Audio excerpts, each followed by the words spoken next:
Mándenme por favor al teléfono de la radio el flyer que no puedo abrir el WhatsApp.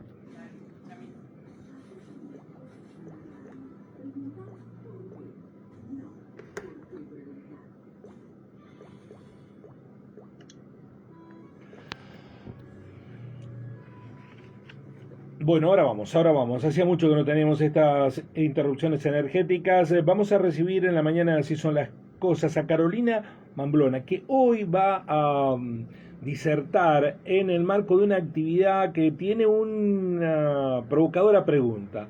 Una nueva universidad argentina, el sistema de créditos académicos, está organizado invitan por supuesto chicos de la universidad, de la Federación Universitaria y de Pública y Gratuita, una agrupación que está trabajando en la universidad. Esto va a ser a las 16 en el aula magna de la Facultad de Agronomía y Veterinaria, que los riocuartenses sabemos que es la histórica aula magna de la universidad. Voy a recibir a la académica, licenciada, magíster, docente de la Facultad de Trabajo Social de La Plata. Carolina, bienvenida al programa. Perdón por tanta vicisitud técnica, nos hemos quedado sin energía justo cuando lo saludamos. ¿Cómo le va? ¿Qué tal? Buenos días, es un gusto estar acá. Bueno, espero que la nueva universidad sea mejor que la provisión del servicio energético para los argentinos. ¿Por qué es necesario pensar en una nueva universidad si es que es necesario pensarla? Sí, en verdad la nueva Universidad Argentina es un proyecto en marcha que arrancó ahí en algunos debates en un documento del Ministerio de Educación, el entonces Ministerio de Educación de Nación, en el 2021. Qué tiempos aquellos cuando teníamos Ministerio de Educación, ¿no? Claro, ahora nos encontramos con una secretaría de donde depende en una subsecretaría el conjunto de universidades de la Argentina. Ya eso es un cambio estructural muy importante. Para peor. Para peor, sí, por supuesto. Y entonces esta nueva Universidad Argentina, que se organiza alrededor de 7 lineamientos, fue un proyecto del gobierno saliente, el gobierno de Fernández. Y ahí por el final del 2023 se aprueban una serie de decretos, el 2597, el 2598, el 2599, que un poco ya colocan los cambios que estos lineamientos introducían. Y hoy estamos con una discusión un poco más apremiada porque Sandra Petovelo, la ministra de Capital Humano, el ministerio de donde hoy se inscribiría la educación a nivel nacional y las universidades en particular, saca un nuevo decreto para adecuar la Universidad Argentina a una lógica de sistema de créditos, ¿no? Que también estaba pensada en estos lineamientos ya discutidos en el 2023 o presentados en el 2023. ¿Y eso es malo o es bueno? Y es una reforma que tiene que ser debatida en profundidad porque contiene un doble filo. Imagínese que si Sandra Petovelo la está promoviendo con bombos y platillos, significa que ahí hay un núcleo que se vincula a lógicas de mercantilización o de remercantilización del conocimiento, que al gobierno actual le resultan interesantes nichos para promover. Sí, que además restringe aún más la universidad, porque hoy, por más que en los papeles sea una universidad abierta para todos, muy poca gente puede llegar a la universidad pública, aún siendo gratuita la universidad pública, gratuita en la asistencia, pero los costos hacen que muchos jóvenes, muchos argentinos no pueden ir a la universidad. Esto achicaría más las posibilidades de acceder a la universidad, porque si la arancelan o con sistemas de crédito, se hace cada vez más dificultoso. No va por ese lado, por el momento, ¿no? El sistema de créditos no refiere a que haya que pagar, sí, sino que es una lógica de flexibilizar las currículas universitarias para que el estudiante sea quien tenga más margen de libertad para circular y realizarlas. Es un sistema de currícula flexible que ya en la vieja ley de educación superior del 95 se buscó colocar y que en su momento no fue posible. ¿Y qué beneficio traería eso? Bueno, nosotros tenemos una universidad que aún con sus dificultades hoy tiene a nivel nacional 1.200.000 estudiantes en el conjunto de universidades, pero tiene algunos problemas en el ingreso y en el egreso. Y en base a eso se analizó estos lineamientos de la nueva Universidad Argentina. La tasa de eficacia, que muchas veces se menciona como un problema de la universidad, que entran muchos y se reciben pocos. Entran muchos, ya en el primer año se desgrana un 60%, sí. Y la tasa de egreso de quienes permanecen es de en tiempo y forma, en la duración que establecen los planes de estudio, es de un 30%. Entonces ahí hay un desfasaje. Ahí nos tenemos que hacer preguntas, ¿por qué sucede eso? Una de las preguntas, vos la decías recién, tiene que ver con lo que le cuesta a un estudiante, una familia, sostener a un estudiante, más cuando a veces vienen de ciudades donde no están las universidades y tienen o que viajar, o que mudarse, o que vivir en pensiones y demás para sostener ahí hay todo un costo enorme. El otro es la cuestión laboral. Los estudiantes en general son trabajadores muy flexibilizados que realizan trabajos precarios, entonces también ahí la ecuación estudiar y trabajar hace que el estudiante tarde mucho más en recibirse. Ahora, ¿no pondría en riesgo la excelencia académica de este sistema? Claro, entonces ahí viene el tercer problema. Nuestras currículas suelen ser rígidas. Para un mercado laboral flexible en el que están inscritos los estudiantes, sí. Nuestras currículas son de muchas horas de cursadas, de trabajos prácticos, de prácticas en muchas carreras. Entonces, buscando resolver ese problema, se va por este camino de la flexibilización de las currículas, pero nosotros nos hacemos muchas preguntas. El estudiante que viene de un secundario que también por las diversas reformas educativas trae problemas ya de arrastre, ¿el estudiante está en condiciones de diseñar su propio camino? ¿Con qué elementos, no?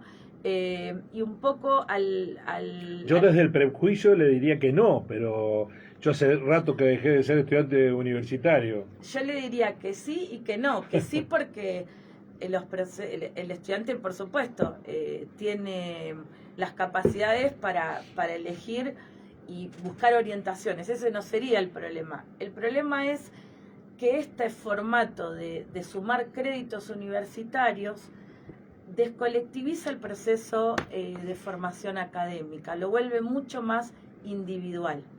Y al volverlo más individual, entendemos que van a sobrevivir justamente los que tengan mejores condiciones y aptitudes económicas o que vengan de mejores secundarios, y van a quedar en el camino otro conjunto de estudiantes que les sea muy difícil ese camino que se vuelve más individual. Bueno, aquí le acompañan chicas que están organizando el evento.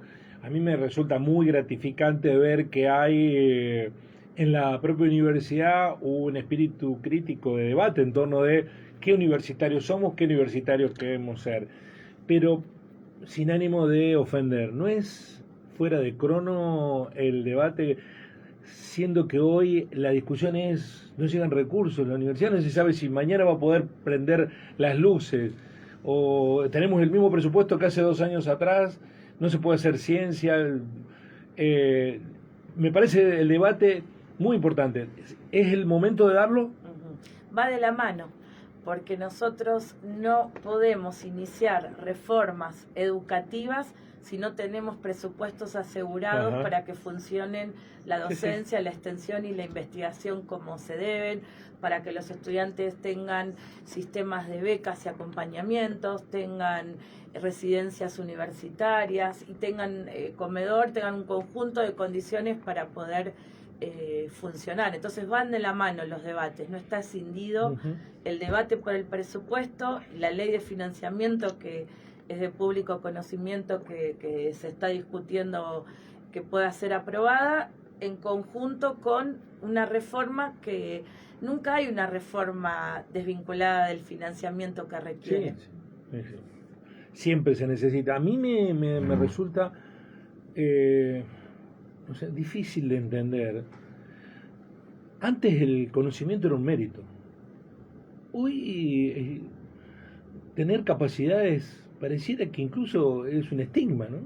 Esta batalla cultural que se está dando, parece que cuanto más bruto sos, mejor, ¿no? En una lógica hasta perversa, que anida desde el punto de vista, porque la universidad te invita a, che, pensá, y hoy te están invitando a que no pienses, desde algunos sectores sociales con poder político. Es nadar contra la corriente lo de ustedes. Claro, y justamente por eso nosotros queremos revisar esos lineamientos de la nueva Universidad Argentina, porque para resolver ese problema de una universidad masiva pero que egresan pocos, proponen, por ejemplo, achicar carreras. Claro, sí, proponen, por ejemplo, reconocer trayectos intermedios. Y yo le pregunto a usted, ¿se puede ser médico con dos años de cursada? No, ¿Se puede ser de ninguna abogado manera, con dos?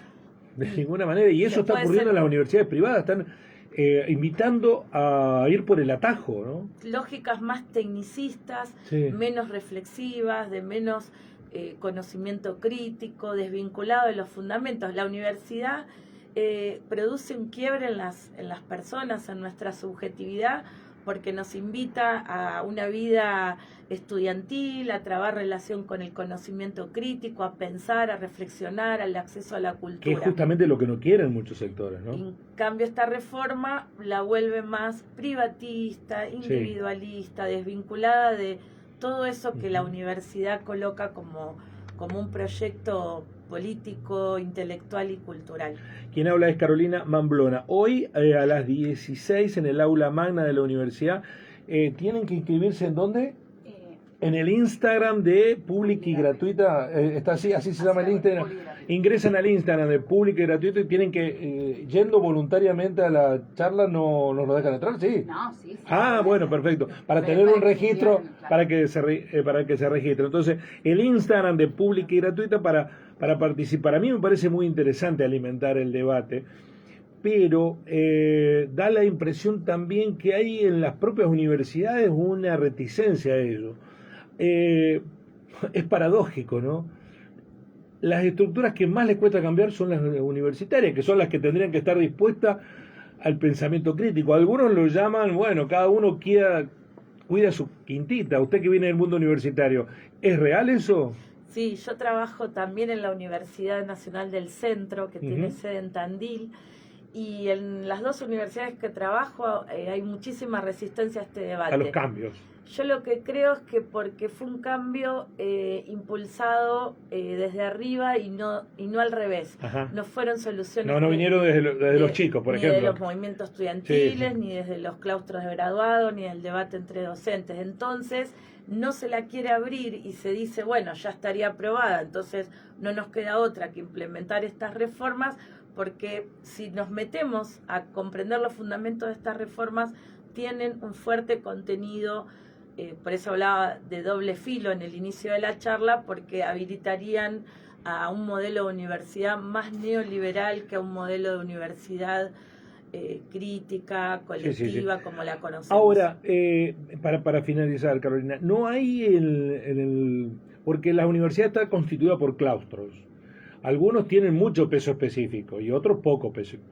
Cada vez tienen menos peso específico los graduados, tenemos menos peso específico los graduados y tienen menos peso específico desde mi punto de vista los estudiantes, y han cobrado mucho peso específico los docentes. Y hay muchos docentes que no quieren cambiar el sistema. Exactamente. Que están muy cómodos con el sistema y quieren más financiación, eso sí, pero no quieren cambiar el sistema.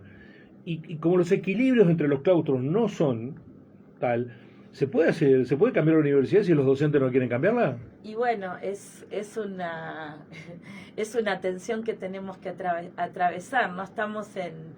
Estoy acá en Río Cuarto, en la provincia que vio nacer la reforma del 18, que ya en aquel entonces peleaba por una reforma tripartita igualitaria que nunca se conquistó. Y en los últimos años, las reformas post-ley de educación superior habilitaron a que los estatutos de las diversas universidades se amplíen el claustro de profesores por sobre los otros claustros. Entonces, por ejemplo, en mi facultad tenemos claustro de profesores y tenemos consejeros que son solo los jefes de trabajos prácticos. En la práctica es un sobredimensionamiento de la representación del conjunto de los docentes. Diferente que algo que peleábamos y que fuimos perdiendo, que era el claustro único docente. Sí, claro. Cuando yo digo los docentes, es una generalización injusta, porque usted es docente y está proponiendo el cambio, con lo cual, y hay muchos docentes que yo conozco que quieren el cambio. Lo cierto es que la universidad, yo no sé si primero no está la iglesia y segundo el Poder Judicial, pero en ese podio son las tres instituciones que no quieren cambiar, o que los cambios son muy lentos. Me voy a hacer autorreferencial. Cuando yo entré en la carrera en 1985, la carrera de comunicación, decía que era necesario ir hacia un modelo curricular que alimentara los medios de comunicación de gente formada, periodista, porque la licenciatura en comunicación no lo hacía. Bueno, tardaron un poco.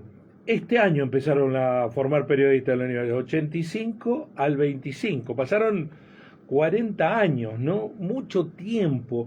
Las estructuras universitarias no se dan los debates tan profundos como para encarar al ritmo de vida de una sociedad esos debates. ¿Cree que este es el momento propicio para terminar, Carolina? Yo creo que siempre los debates son necesarios y que permiten movimientos. Y si se está a destiempo, el movimiento tiene que generar una reflexión crítica, y eso es cuando tiene que ser, aunque vayamos un poco a contramano, es necesario abrir el debate. Sí, y todas las transformaciones comenzaron así, con gente que no quería cambiar y gente que empezó a decir, vamos a cambiar, y hay que pelear. May.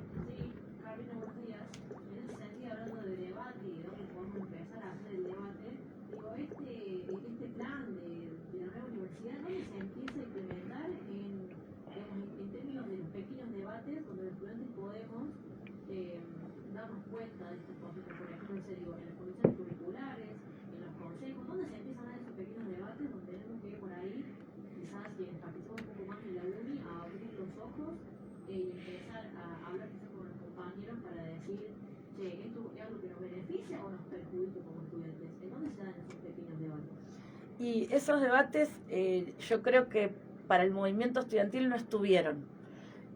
Por eso insisto, es una reforma que más bien se cerró en el ámbito del CIN, y desde ahí... Los rectores, claro, y desde ahí está de alguna manera bajando y está permeando en la actualidad a nuestras instituciones. Entonces hay que empezar al revés, desde todas las comisiones, desde las comisiones de enseñanza de los consejos, en una lógica donde el estudiante se apropie del plan de estudios, donde diga, me apropio de la dirección de la formación que quiero tener, y pensando, ¿por qué hay que darlo aunque sea un poco tarde, como vos decís? Porque una reforma mínimo instituye el futuro por 20, 25 sí, claro. años. Y entonces después es mucho más difícil cambiar, porque vamos a tener nuevas subjetividades producidas en esta lógica. Entonces después va a ser mucho más difícil el cambio. Entonces ahora hay que, entiendo que hay que involucrar a los estudiantes desde toda la comisión posible, porque estuvieron por fuera de esto. Sí. Son parte del diagnóstico, porque son quienes sufren la imposibilidad de permanecer en tiempo y forma, pero son parte del diagnóstico, y están fuera de la solución.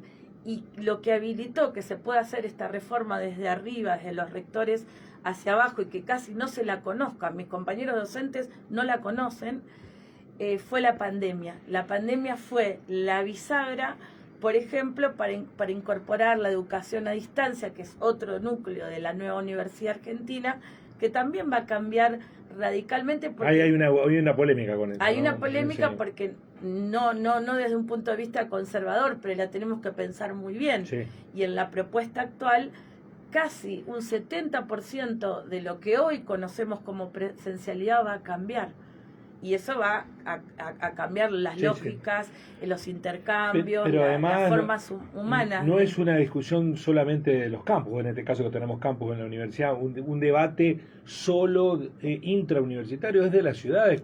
Usted viene de una ciudad como La Plata, con una ciudad educadora, una ciudad universitaria, Río Cuarto también la es, ¿no? Y cuando no hay universitarios en Río Cuarto, la ciudad está vacía. Le debe pasar lo mismo a La Plata. Y la otra cuestión que hay que atravesar es esa, consigna prejuiciosa o estigmatizante de que hay ideología en la universidad. Y sí, recontra ideología hay. Recontra ideología si estamos formando seres políticos. Y los debates se dan cuando hay política, no necesariamente partidaria, digo política en el sentido. Y hoy van para el otro lado. Cierro con una anécdota que un profesor de filosofía me contaba que los desafíos que hoy tienen, que hay chicos que van a estudiar filosofía y que cuando el profesor los invita a pensar, el estudiante le respondió, no, pero yo no vengo a pensar, vengo a recibirme.